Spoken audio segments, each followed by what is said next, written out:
Siomra Hello, ladies and gentlemen. Welcome back to Tiny Room. Welcome back to Michaelandbenjaminspodcast. I am the Michael of Michaelandbenjaminspodcast, and I am in the digital Siomra, and I am joined in the digital Siomra by the man who has had two songs written about him. Michael Jackson's hit classic Ben, but also Madonna's very famous song Frozen, because his heart's not open. It's Ben. It's very much closed for business, Michael. Get out of here. Leave it alone. Yeah. That's it. Yep. Emotionally stunted man-child does podcast. Nothing new and original here, Michael. No, it's music for the podcast. We don't actually have anything music.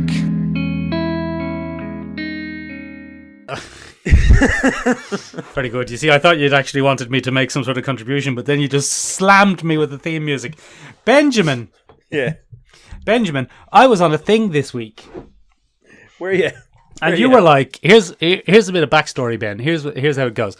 Every week we have our little production meeting and we say, what do we talk about this week? We talk about issues and affecting things and what's good and what's hot and what's not hot.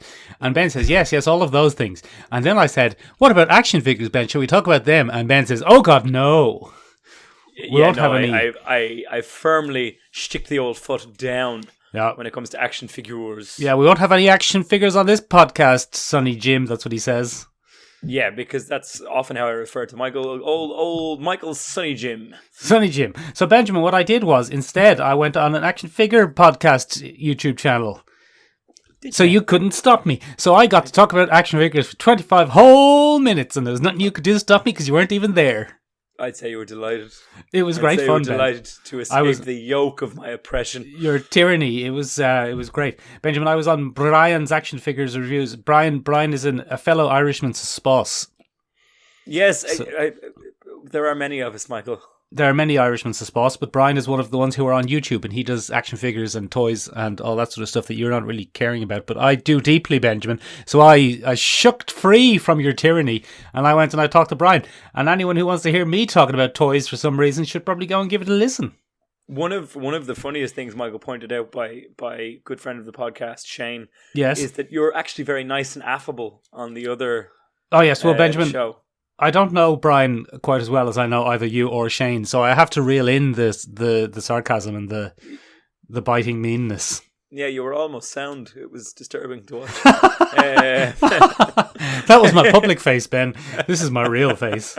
In all fairness to Michael and Brian, it's very good. You should go over and watch it.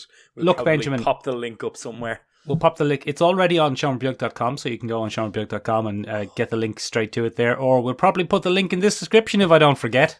Well, we'll see. We'll see. Let's give it some time. Sometimes I forget.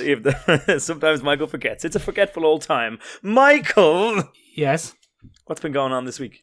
Well, Benjamin, there's been some sad news. Yeah, bloody grim news, Michael. There's been some very sad news, Ben.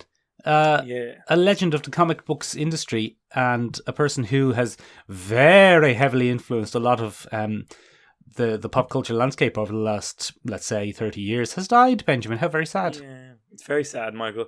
Denny O'Neil, or Dennis O'Neil, I'm never sure how to say his name correctly. No, it's Denny, isn't it? I think it is Denny, but I'm not 100% sure. No, so I think it's professionally it's Denny. You're thinking of Denis Villeneuve, Ben. That's who I'm thinking of. Yeah, you are. Anyway, Denny O'Neil has passed away, and for people that don't know who that is, he was massively influential during the 70s and 80s at DC Comics. In fact, many regard him as the architect of modern DC. Many people feel that he is the man who really pushed a lot of heroes who were struggling after the Golden Age into a whole new era. Silver Age silliness aside, his most famous work probably as an individual would be did my voice just break in the middle? A little bit, yeah, you're getting a bit emotional.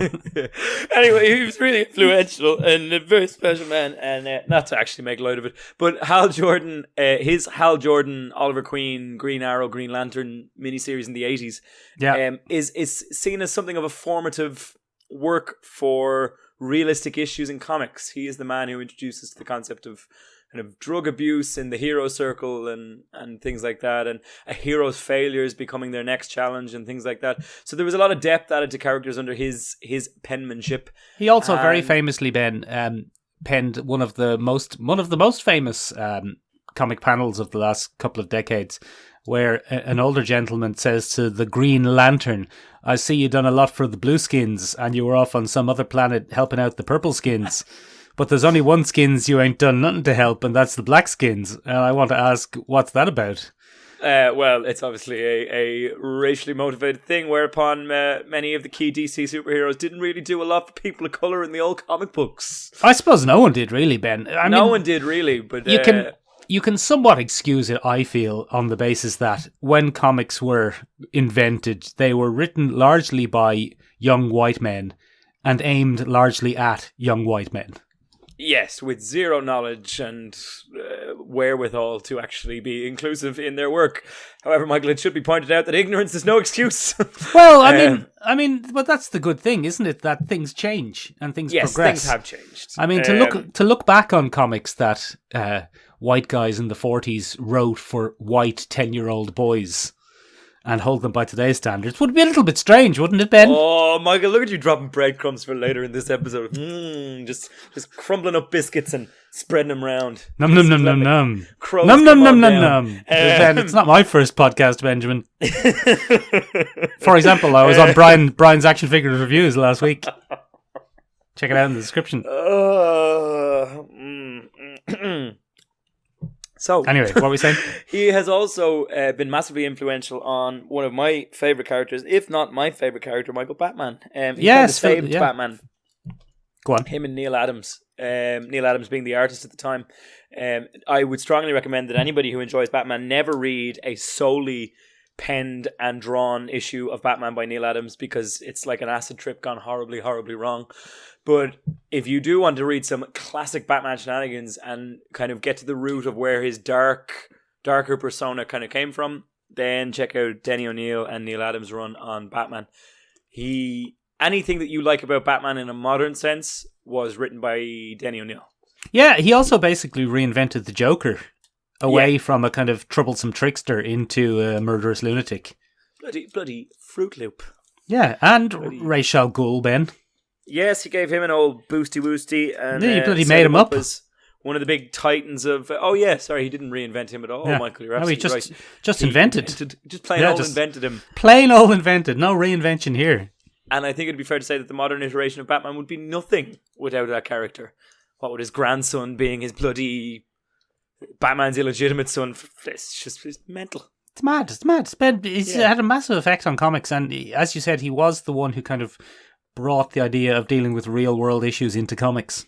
Yep. So I mean, other than punching Hitler in the head, obviously, because the 40s, classic. That happened all the time, Michael. The 40s comic dealt with that a lot, and hilariously enough to us now, looking back on it, that actually was a real world issue at the time. Yeah, that's the thing. People are like, "Oh, look at this strange guy." No, that would have been quite. Yeah, that's quite important at the time.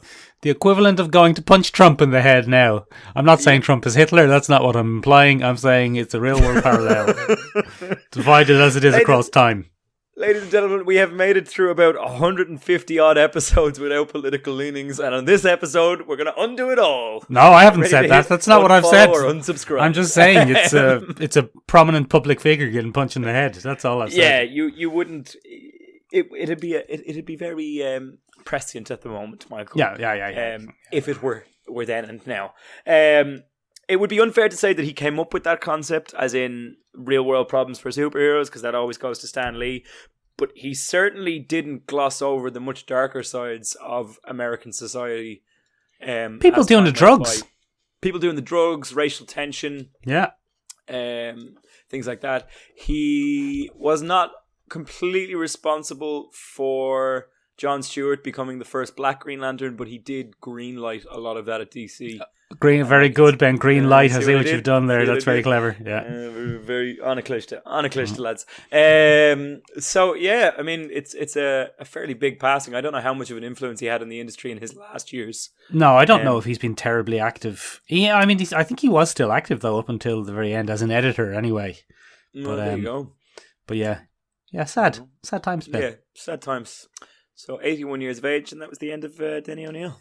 Speaking of sadness, Ben, what series of events have led me to Leonardo as well? sheer boredom and an early release on Disney Plus. Oh, very Michael, good, Benjamin. Is what led you. Michael, you and I have always been champions of the Irish here at the Michael and Benjamin's podcast. Yes. And I, having been a long-time fan of the Artemis Fowl book series, was very excited to see what would happen when Disney, a legitimately decent company at making an old film, They can make some films. got their hands on a beloved Irish childhood property. And Michael, Yes.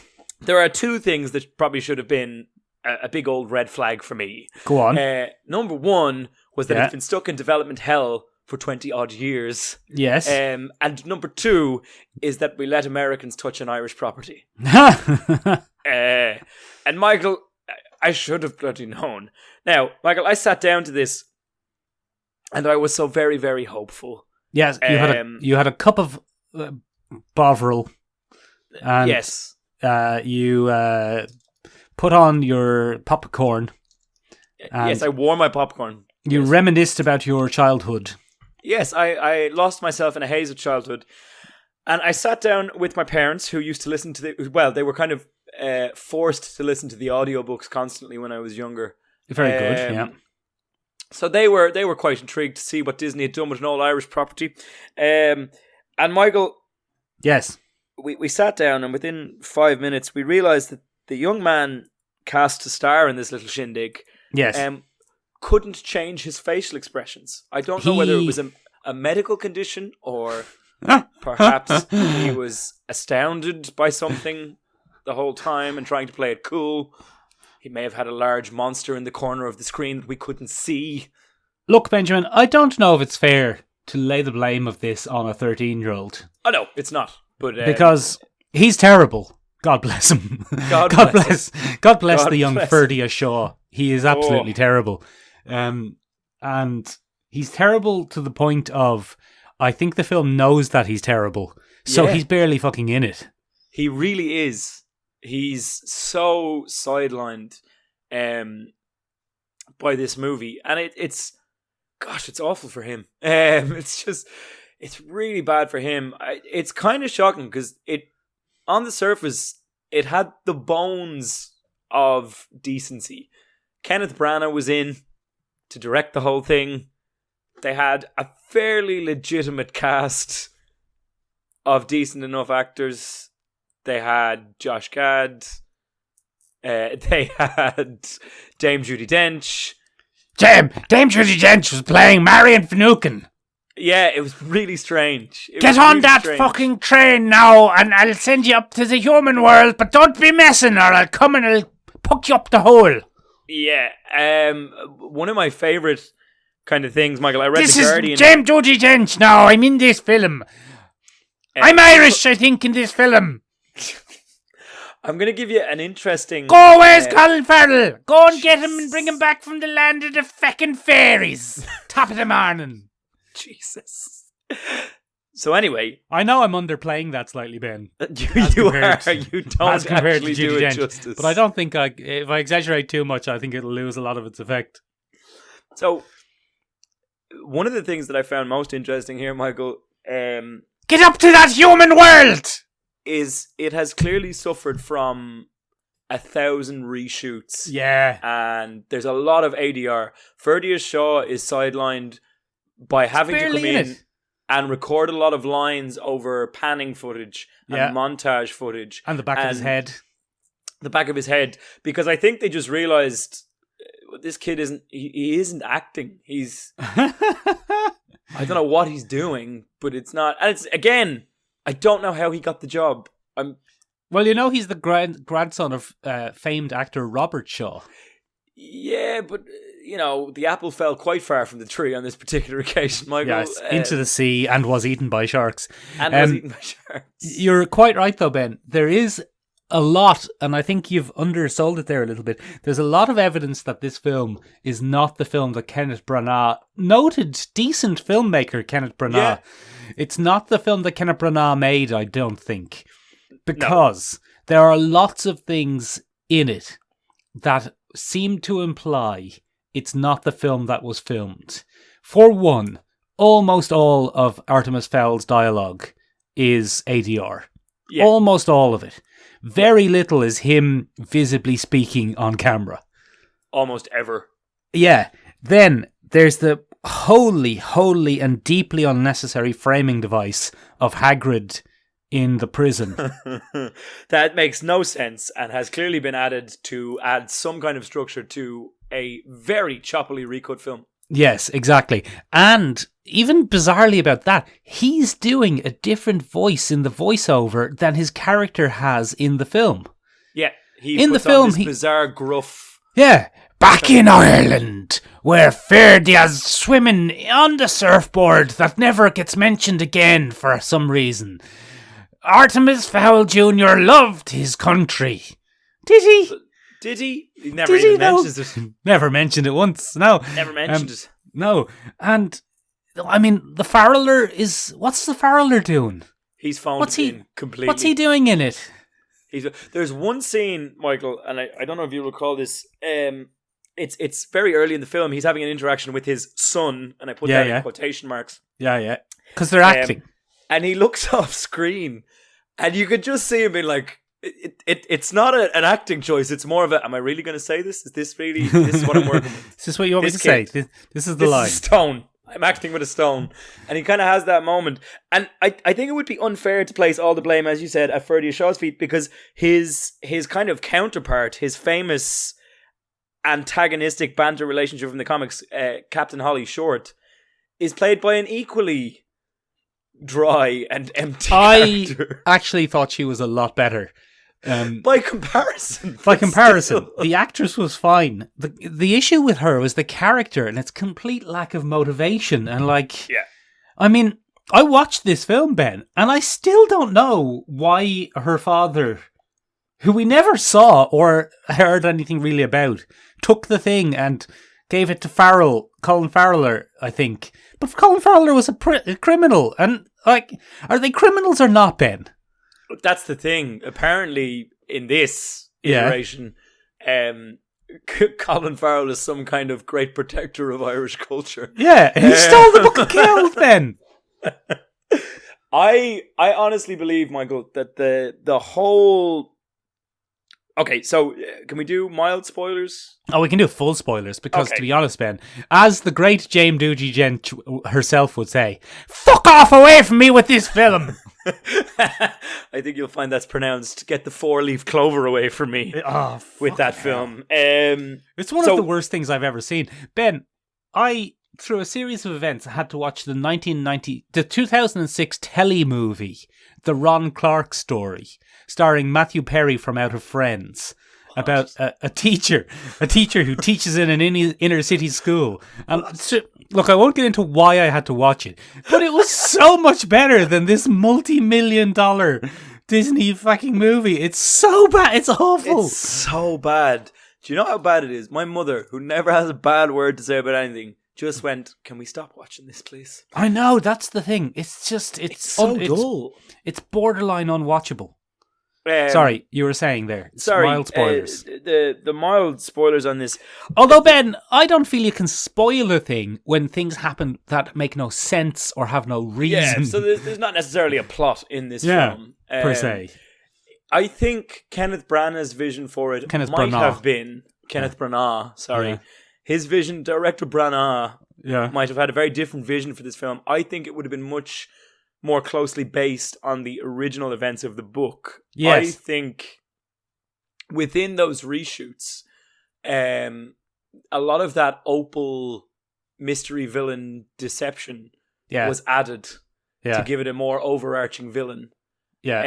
And I'm not 100% certain that MacGuffin, the Oculus, or whatever it was, was originally in the film. I'm pretty sure it wasn't. I think that was very much added towards the end to give them a more concrete thing to hunt for.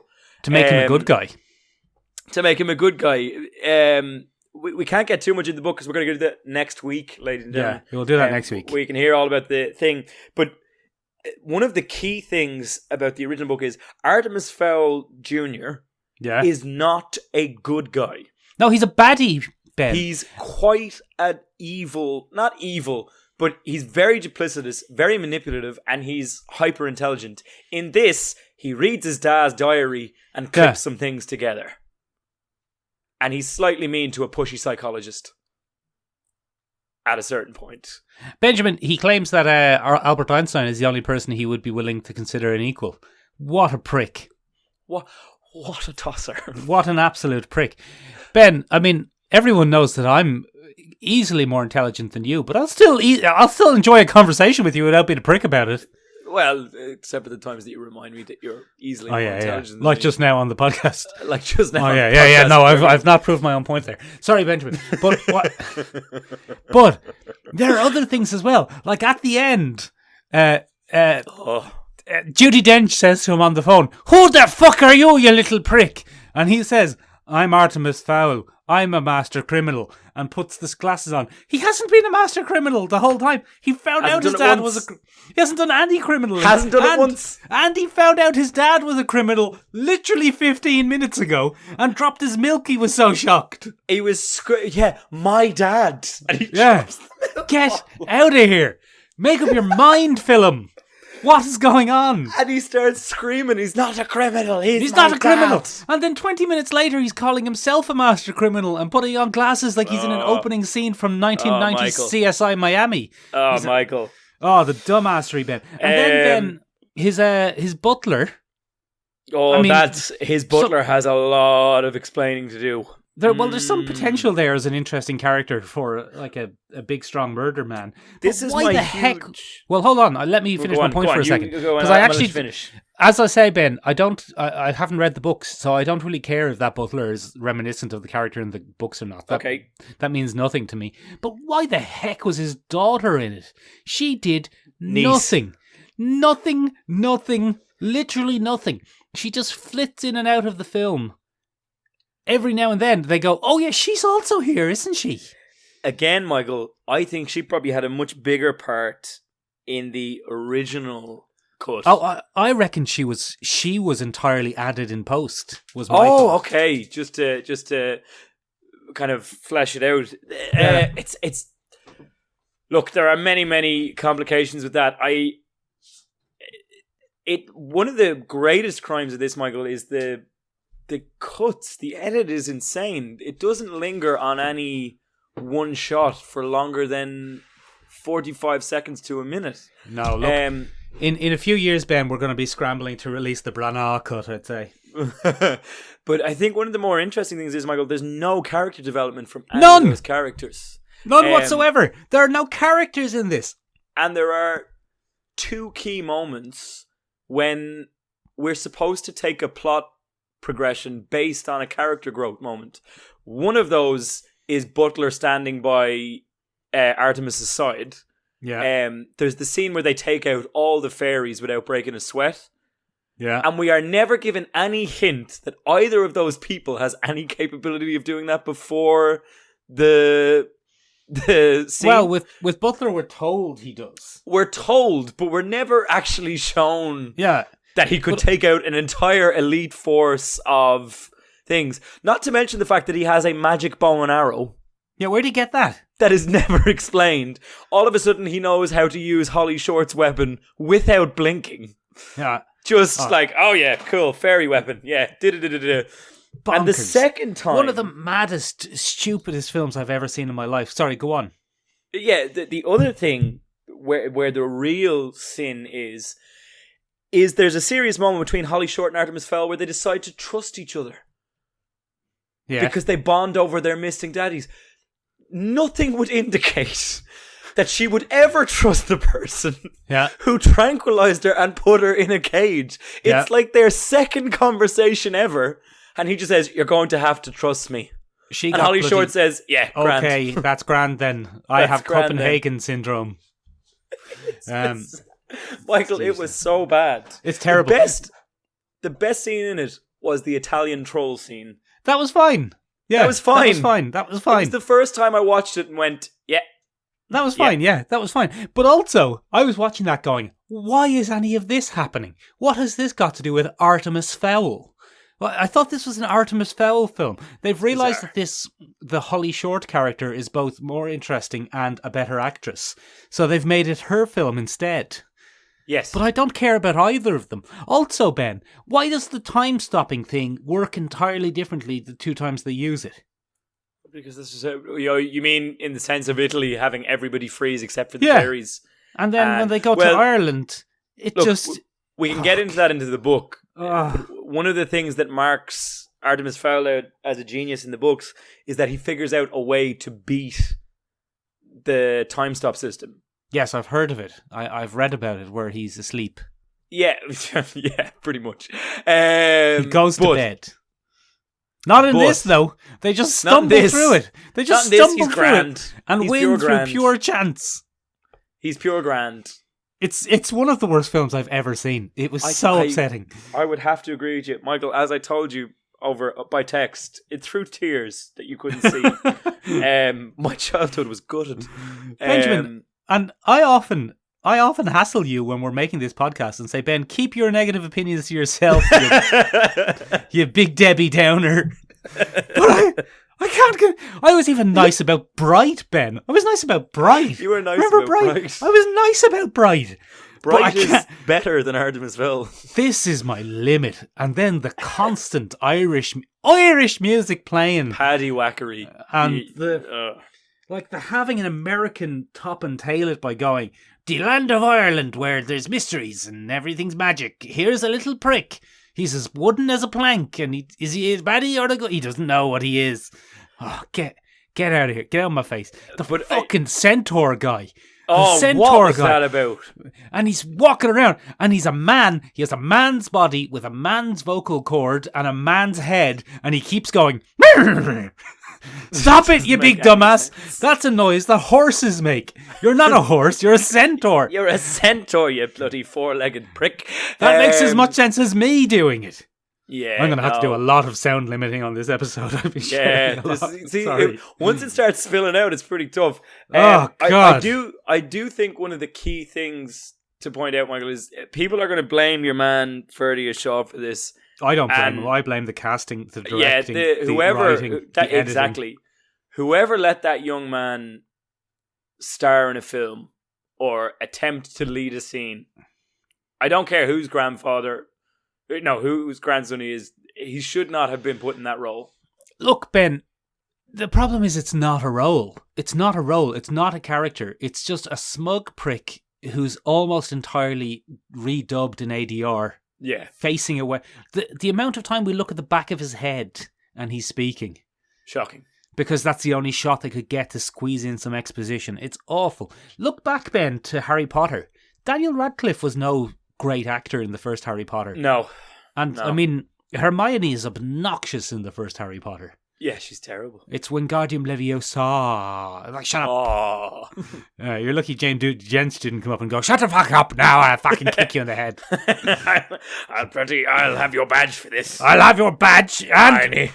And she turned out to be Irish, I think, Ben. I think she was Irish. One of my favourite things, Michael, I had a read of the Guardian's review. And they, just interestingly to show how out of touch certain people are, they were saying she was from Cornwall. I watched the film and I was like, she's supposed to be from Northern Ireland. I think that's the clear intent behind. I mean, you could argue Cornwall as well, to be fair. Yeah. And then what? Was she being racist when she said top of the morning when she arrived in Ireland? I think that's one of the few things that the Guardian liked. They were like, there are some refreshing nods to her Irish hair. And I was sitting there going, come on, the Guardian. That's pretty racist. That's pretty racist stuff. Oh, that's Jesus not our heritage. Christ. And then they focused for about half the article on the fact that Domovoy Butler is a black man doing a white man's work. God. So that review took some pretty hefty liberties. Get out of here, film. Yeah, it was pretty rough as a review. But yeah, Michael, I think I can honestly say, for both of us, don't watch this film. Don't watch it. Don't watch it. It's barely a film. Get the audiobooks for your kids if you want your kids to have more exposure to Irish culture in literature and stuff. Buy the books on audiobook. Or the books, Ben. The old-fashioned books. Teach the little shites how to read. Even read the comic book. There was a great comic I book won't. adaptation by Scholastic. I tell you what, Ben. Next week we're going to talk about who even is Artemis Fowl. Yeah. So I'll read the first 2 books. Will I have time to do that in a week? You'll get through one of them in a week. Well, you probably get through 2 of them. You're very fast. I'm not commuting though, Ben, so it might be a bit slower, but I'll give it a go. Give it a go. You should get through the first book in next to no time. Okay, good. So you'll be able to do that. I will join you and refresh my memory by reading it with you. Very good. So we'll bloody do that. Yes. Michael. Yes, Benjamin. I got a very strange text from you. Yes. During the week. Don't tell people what it said. It was a very simple text, Michael, and it said, "Can you explain Comicsgate to me?" Oh, good. Okay. To which I nearly fell off my chair, Michael. Yes. Because that is something that you would normally never express interest in. And to be fair, Michael, we're going to have to play a game here because, as you know, Michael, I am a noted racist. Yes. Bigot. Oh, yes. Misogynist. Yes. I'm fairly certain I'm an elitist, classist prick as well. Yes. And I have a bit of a knowledge bias. Yes, and you also hate Ferdia Shaw, it turns out. As it turns out, I'm against young men getting ahead in the acting business. Yes. So yeah, I mean, all of these things have really... I'm just an all-round prick, Michael. And so it makes sense that you would want me to explain an event that is occasionally centered around all-round pricks. Ask one of their own, so to speak. I see what you've done. But Michael, to do this effectively, you asked me to explain Comicsgate, but also do it in a nice, balanced way. Yes. So, Michael, I'm going to play a game with you today. Oh no! Whenever I stray from the nice, balanced account of this, you are going to casually lean into your microphone and go. Well, let's just set up a little scenario first, Ben. I genuinely have not followed Comicsgate. I don't really know what it is. Okay. I even, to be honest, Ben, only have the vaguest awareness of Gamergate, which I think was the precursor to Comicsgate. Very much so. I don't tend to follow any sort of gate type thing. Usually because it's scandalous and designed purely for clickbait purposes, Michael. Often, but also, you know, my personal philosophy on these kind of things, Ben, is leave people to have their own complaints as long as they're not like actively hurting other people, and let them do their whinging. But when I say to you, can you explain it in a relatively neutral way? That's asking it, basically. I don't want to hear one side's opinion of it. But, I mean, there's a pretty good chance that one side in this argument is actually wrong. So I don't want us to present a fair and balanced case and say, yes, they're right. Like, if someone is clearly in the wrong on this, I would like to know. But the long and short of it is, I genuinely don't know the story behind Comicsgate, and I would like to hear it. Right. And I will help you do that, Michael. So one of the things that I would like to point out to some of our listeners, because I know some people listen to this out loud in their homes and they might have children, there's a little bit of language in this that I will have to cover. To do that, don't listen to this one out loud. It's a headphones episode from this point on. To be fair, I've been swearing a lot anyway when I was James Judy Dench. So. But some of this is grim. So headphones episode from now on. So okay. Oh, right, this is Michael, exciting. To get through the first part of this, we've got about 25 minutes, man. This will be fine. 25 minutes is more than enough. In 2017, a woman called Flo Steinberg passes away, Michael, in those United States, or that America. That America, as we call it. Flo Steinberg was seen by many as a rather revolutionary comics publisher because she was a woman and one of the first women to kind of get up there and hold her own with the likes of Stan Lee, Jack Kirby, etc., things like that. And she was part of that whole scene. One of the things she championed while a publisher at Marvel Comics and other comic publishing houses after that was that she would often give young female creators a chance to publish their work. Okay. So, with her passing... I've never heard of her, Ben. Was she a story editor? She was a story editor, as far as I know. I don't have the exacts, but she was very well respected in the community and quite often seen to champion female creators. Okay. At possible. And what you have to bear in mind there, this would have been at a time when they really were excluded from the comic book industry. So, how were they excluded, Ben? Was there a in the sign at sense the that it door was saying no girls? probably not, but it was a bit Okay. of a boys' club, Michael. Okay. And as you've rightly pointed out many times, comic books back in the day were usually written exclusively for boys. Well, not So there was probably that kind of bias. I wouldn't say written exclusively for boys, Ben. Actually, I would say aimed at boys. Aimed at boys. Okay, so we'll stick with that. Aimed at boys. So anyway, unfortunately, she passed away. And a group of then female staffers from Marvel went to get milkshakes to honor her. Okay. Did their milkshakes bring all the boys to the yard? No. In a sense, I suppose it Well, did. in a strange and twisted sense, yes, it did. Just the wrong boys. Yeah, the boys you wouldn't really want in your yard. So yeah, one of the creators that was at this event, a woman called Heather Antos at the time, she was a story editor for Gwenpool, which had been circulating at that time. Yeah. She decided to document this because quite a few of the female workers who worked at Marvel at that time were there getting milkshakes. And they simply said, for Fabulous Flo, hashtag Fabulous Flo, which was Flo Steinberg. Now, Michael, no. There was blood in the water from that point on, right? They seem to have then been targeted, Heather Antos in particular, seems to have been targeted from that point on by every single internet troll with an axe to grind. Good. Okay. She receives Bit of several drama. tweets in response to this. Yeah, it's drama. She receives several tweets in response to this along the lines of the creepiest collection of SJWs anyone could imagine.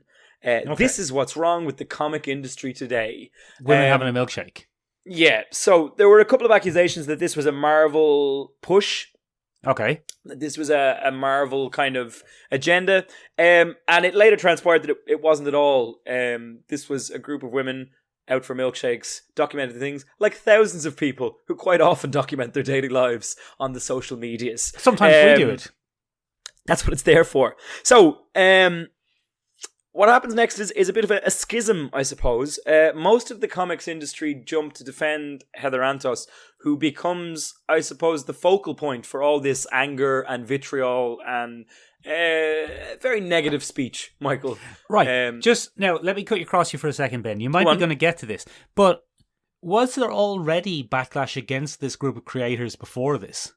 So, not in the sense of it being collective. There was a general kind of dislike of female creators, and that was, as you said, largely inspired by the events of Gamergate.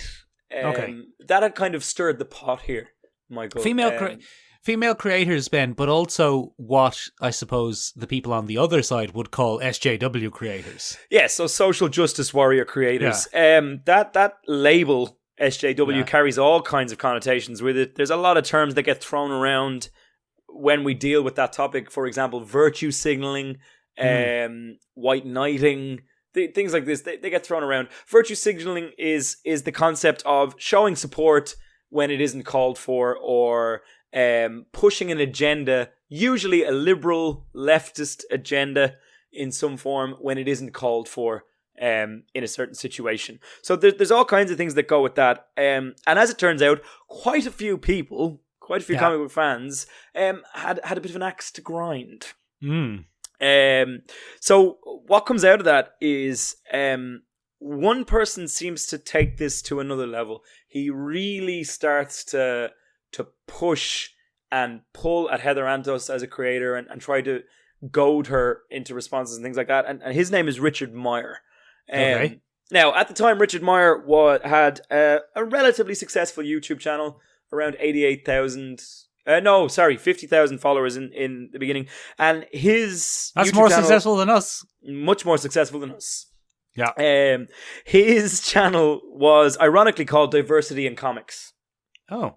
And Richard Meier is still active today. And he basically targets SJW creations within comics, what he considers to be SJW agendas, anything. Oh, so his YouTube name actually was ironically called Diversity in Comics. Yeah, because he's okay, because he doesn't support diversity in comics. Yeah, he doesn't support diversity in comics. Well, I doubt that would look. We're prescribing something to him there. I doubt he's against diversity in comics. I would say he's against forced diversity in comics. Oh, I'd hold on a second there, Michael. All right, okay. Well, I don't know. Ben, this isn't Michael. like those. This isn't like those murder podcasts where it's two people talking about a murder. I'm just and trying to they- lay it out as we go along. So No, I'm just saying it's not like those murder podcasts where both people actually know what happens. Oh and yeah, no, one of you them don't is- know. I actually don't know. So like, Yeah. it might sound a bit like I'm just like the one who's being told about the murder, going, "Oh, that's fascinating," and what happened next? But I genuinely don't know.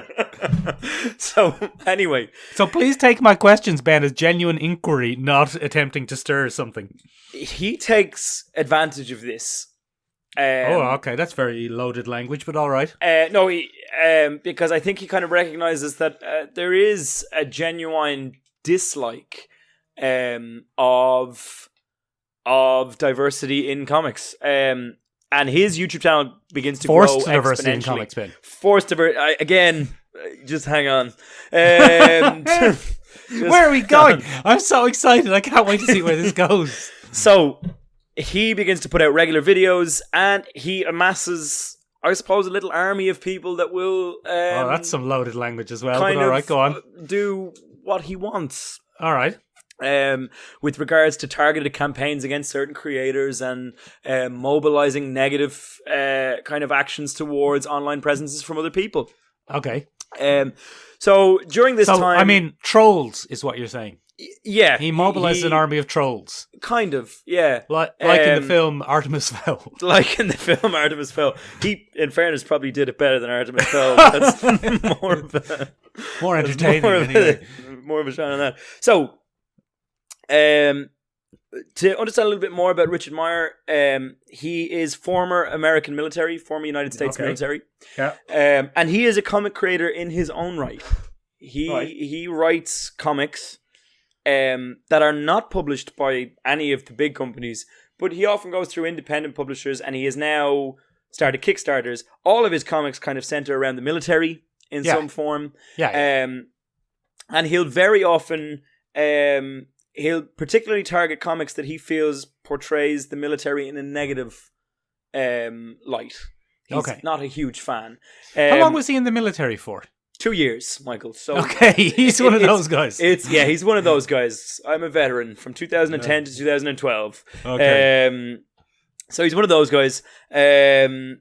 And so he begins to kind of tackle certain creators, and he'll mobilize people to pick on certain creators. Heather Antos becomes the center point for his ire in that regard. And then a new Yes. writer takes over at the G.I. Joe title for IDW. Okay. And naturally, given what I've just told you, that It's a doesn't military sit comic, very yeah. well with Mr. Meyer. Why? so Is the it man- a lady? Well, I'll explain. A man called Aubrey Sitterson, and it is a man. It's not Okay. a woman. It's Aubrey Sitterson. He takes over the title. And Yeah. the first thing he does is there's a famous G.I. Joe character, and I don't know much about this character, called Salvo. Never heard of him. It means nothing to me either. But anyway, Salvo is a man in the Yeah, he's got traditional big G.I. Joe guns, I canon. guess. Yeah. And for some reason, Aubrey Sitterson decides to make Salvo a woman who is Okay. Samoan. Okay. Forced And- diversity, you could say. Some could say forced diversity. So anyway, We wouldn't.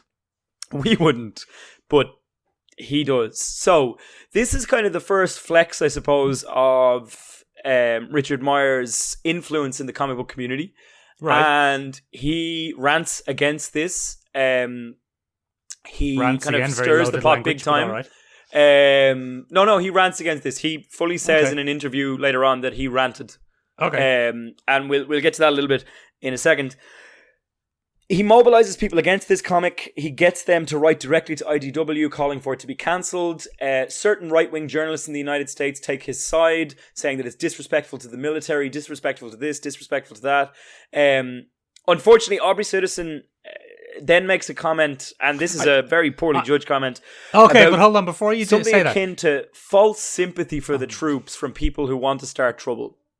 Okay. So many conservative and right-wing journalists then turn on this man, and eventually IDW distances themselves with Aubrey Sitterson, and he loses. Now, are his you job. saying Sitterson, like the son he was of reached someone out who for sits? comment on that a little bit later, and he never commented on it again. He has been quoted as saying, "I'd just like to put that whole thing behind me." So that was a very messy period for him, and so that was kind of the first time that this was seen as a big wave of right-wing influence on certain creators. This is where other conservative comic book creators like Ethan Van Sciver, who we've talked about before on the podcast very long time ago. I'm just going to cut across you for a second. When you're saying right wing and conservative, you're exclusively talking in the American sense. Sorry, exclusively in the American sense. Yes. Okay, sorry, right. My apologies. Okay. Exclusively in the American sense. Ethan Van Sciver has courted a little bit of controversy throughout his career. His most infamous action is probably when he penciled the cover of a Sinestro comic, and he titled it "My Struggle" in reference to Adolf Hitler's famous self-penned book Mein Kampf. I see. That's a bit political, isn't it? That's a very political move. Anyway, he's a huge fan of Hitler. Possibly. He's a huge fan. Wow. Of do you want to retract that pen? Of Richard Meier.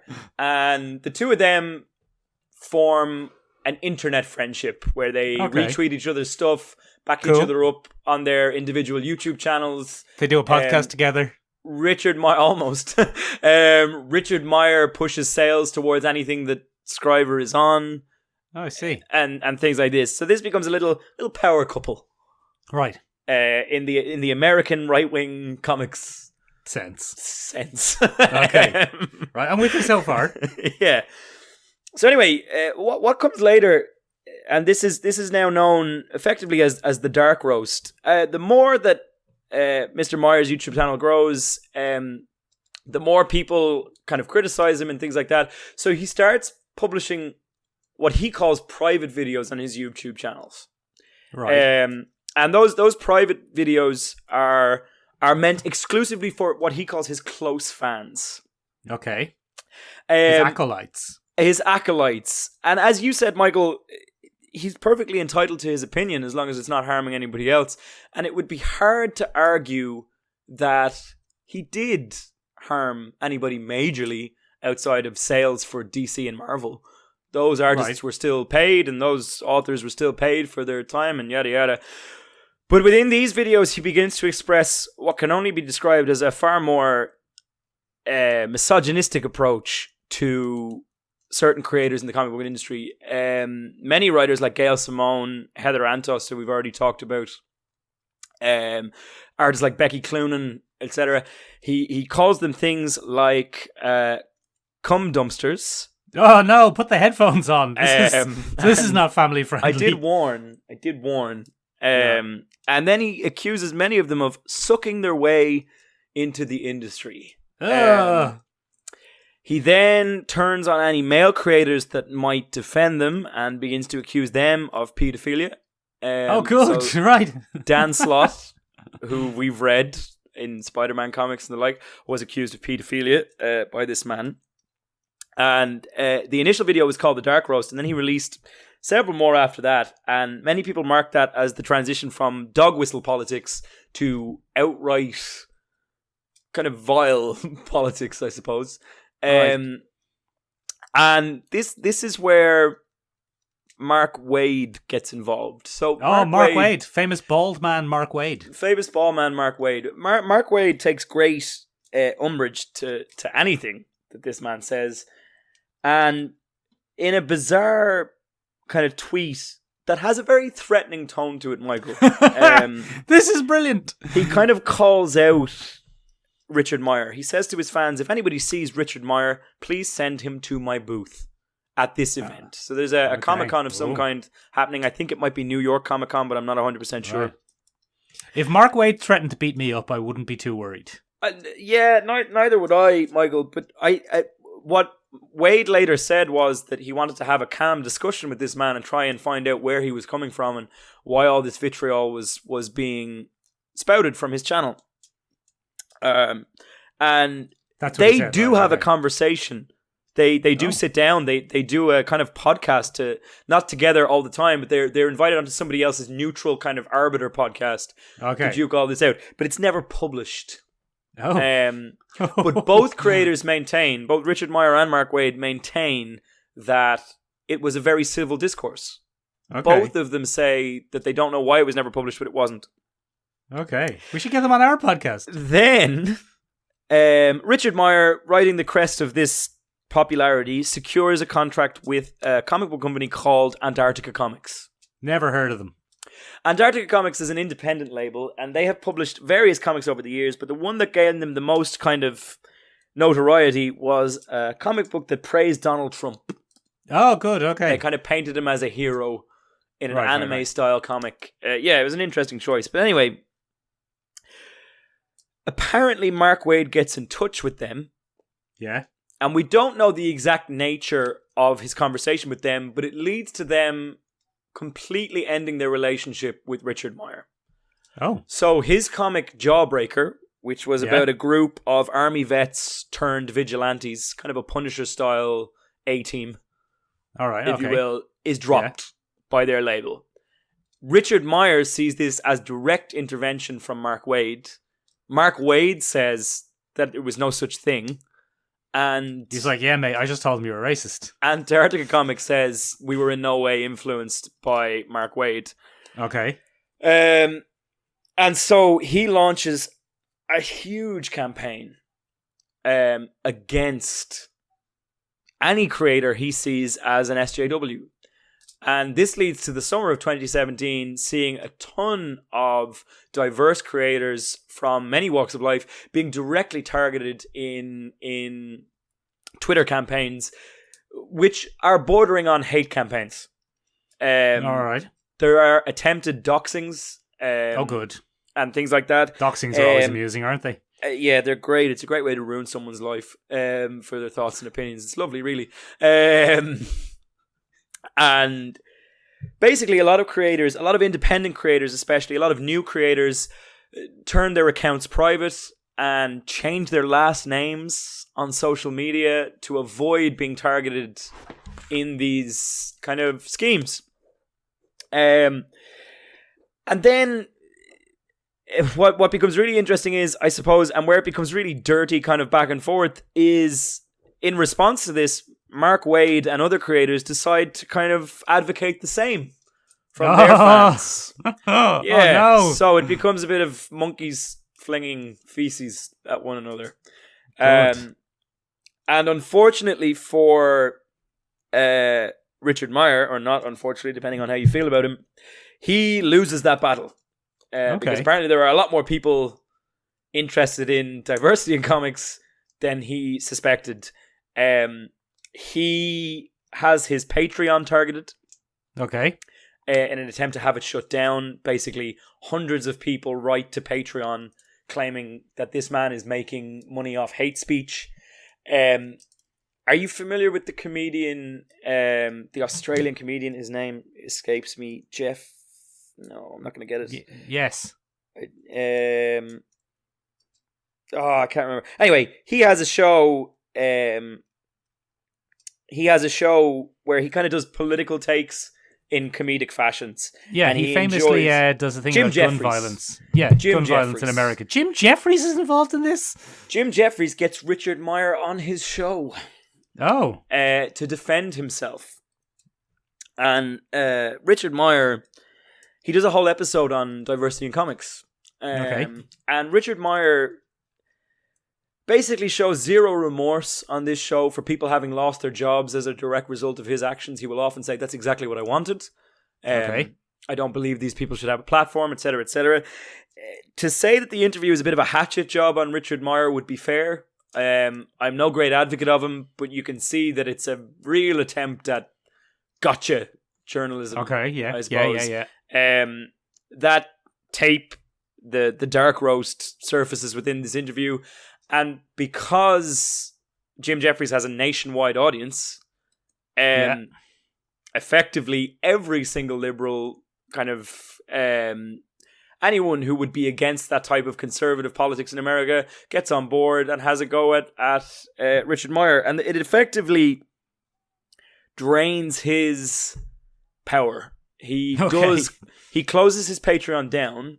Yeah. And at the start of this year, he changed the name of his channel. Right. Because he has refused to ever engage with the label Comicsgate. Okay. He feels that it unfairly paints him in a certain light. He changed his name from Comics and Diversity to Comics Matter. Okay. Now, the format of his channel has not changed.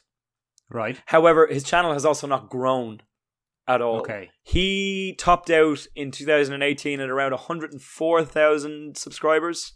Okay, that's not huge. He's now 106,000 subscribers.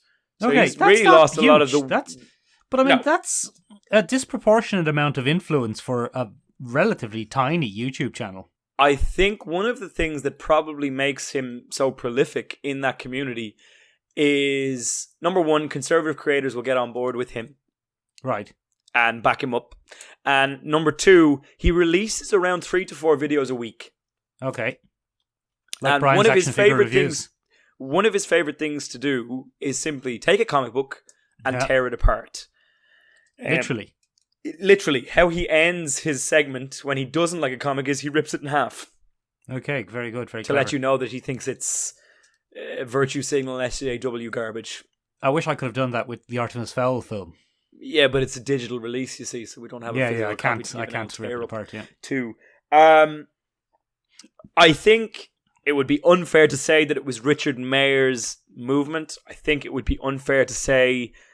I think he certainly regrets many of the opinions he's put out. He has worked so hard to remove his name from it.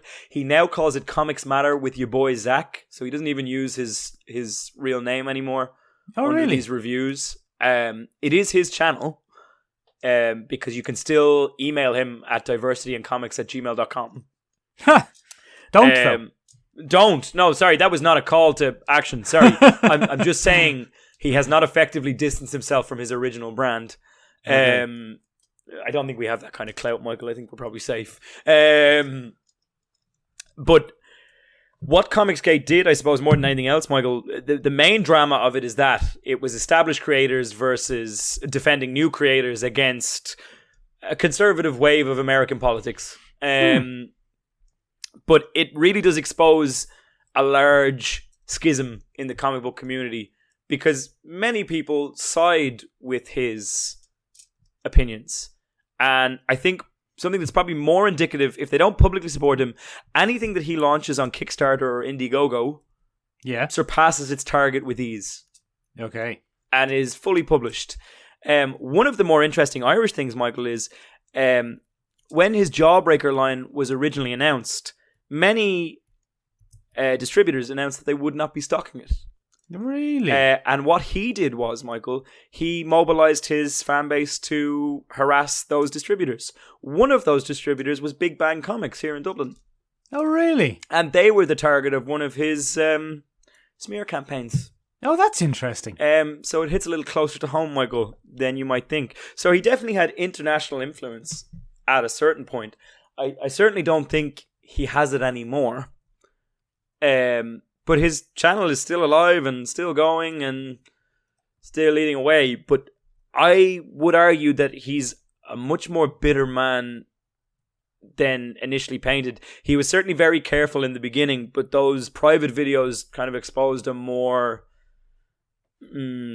aggressive side to his form of politics. As I said, I personally would not subscribe to any of his views. They're not my cup of tea at all. But I would also have to give myself a little bit of self-shaming. And when I was younger, I would have read the type of comic that he was into, and I would have probably, there would have been a part of me that would have struggled to understand changing some of my favorite characters. So I can kind of see where certain people fall into that trap of enjoying his content. It certainly wouldn't be anything I'd stand behind anymore. And I would say that he is in the wrong, but that would be my entirely personal opinion. And I think many of the bigger creators have kind of said, I don't think this man understands how the industry works, how the way that it's progressing. And yeah, I think it's very much an artifact of its time. 2015 to 2000 to now, I suppose. The bad years would have been. Well, I think from 2015 certainly through to 2018, doxing was huge. Mobilizing your fan base against another creator was huge. And he became a very useful poster boy for those events in the comic book community. It's certainly not his movement. I think that element of not bitter, that's unfair. There's an element of disgruntled comic book fan out there that is not on board with the new line of comics. It should be pointed out that this is particularly in regards to DC and Marvel. Yeah. And superhero comics. Yeah, superhero comics really, isn't it? Image comics don't suffer from this in the same way. Because they don't have legacy characters that you can toy with. That's it, yeah. No one is upset that the leads in Saga are black and Asian. Because nobody cares. They were written out like that from the start. Fair enough. Yeah. I see. And so it's an interesting thing. I hope, Michael, I've managed to disclose that to you in as neutral a manner as possible. I know I slipped on occasion. Oh, look, Ben, it doesn't have to be entirely neutral. If you don't agree with something, you don't agree with them. But okay, well, look, Ben, I'm going to have a little read myself and find out. Find out what's going on, because very interesting. Yeah. I mean, probably a bit out of date. It is interesting, but I never really paid any attention when it was going on. Well, now you've got a Spark Notes version. Yeah, so I can have a look and see what's the real truth. Give a delve. I should point out, Michael, yes. I have researched this one heavily. Good. Because it's such a contentious topic. Yes. I have several pages of notes here, and I have done my best to stay completely within those confines. If anyone has a Ben's retraction there that I've made a mistake on, or if anyone understands a little bit better about this, please do get in touch with us and let me know. I'm by no means an expert. That is a very rough guide to it. If you know any more about it than I do, or if I made a huge error somewhere, I don't think I did, but I might have. Let us bloody know. Let us bloody know. Get in touch with us. There are several ways you can get in touch with us, ladies and gentlemen. Oh, just Ben, before that, just on the topic of Ben's retractions, it's been pointed out to us that it was actually Dr. Stephen Jezebel Cadwell, who recommended What We Do in the Shadows to me, not you. So he would like a retraction from you for that, please. Oh, yeah, okay. So that's a huge retraction to Dr. Stephen Jezebel Cadwell for that egregious claiming of series recommendation. I'm so sorry. Excellent. Okay, very I'm so sorry. All right, I think we please can come on the move podcast on again soon. All right, guys. If you would like a retraction from me in any form, you can get in touch with us in several different places. We are on SeomraBeag.com, SEOMRABEAG.com. Means Tiny Room in Irish. It does. You can find us on Instagram at SeomraBeag, SEOMRABEAG. Still means Tiny Room in Irish. It still means Tiny Room. It hasn't changed. No. Linguistics don't do that. No, sometimes they do. But moving on from there, if you are listening to us on Apple Podcasts, do give us an L review. Stick an L review down there. Give an L review down there. We could use it. It always helps to boost our profile. Ladies and gentlemen, if you are listening to us on Spotify, which is more than likely where you are listening to us, do us a favor. Give us an L follow, number one. And number two, to be needy little podcasts, please share us on your Instagram story. That is actually a great way for us to get out there. Get the message out there, Ben. So if you think anyone would be interested in today's topic or any of the other topics that we've covered, please get in touch with us. Or please share us with all your pals. If you're listening to us on Google Podcasts, good on you. I don't really know enough about it to tell you what to do. Give us a follow. Yeah, do something positive in our favour. Do something positive in our favour. If there's anything you'd like to hear us cover on the podcast, also get in touch with us. That'd be great. Yeah, that's it from us this week, ladies and gentlemen. What are we talking about next week? Bye-bye. What are we talking about next week, Ben? Oh, sorry. Next week, ladies and gentlemen, if you'd like to fill us in on a little bit more, we're tackling all things modern Irish culture. We're going to be taking a look at the Artemis Fowl series. We're probably going to have a root around some new Irish comic books that have come out recently. And we're probably going to take a look at the modern representation of the Irishman in various places. Such as, for example, Susboss. Susboss. So it'll be number 5 of think so, yeah. our classic Think so. Michael and Benjamin's podcast, Suspense. Excellent. So we'll talk to you then, ladies and gentlemen. See you next week. Bye. Bye. Bye. Don't be bad, people. Be good people.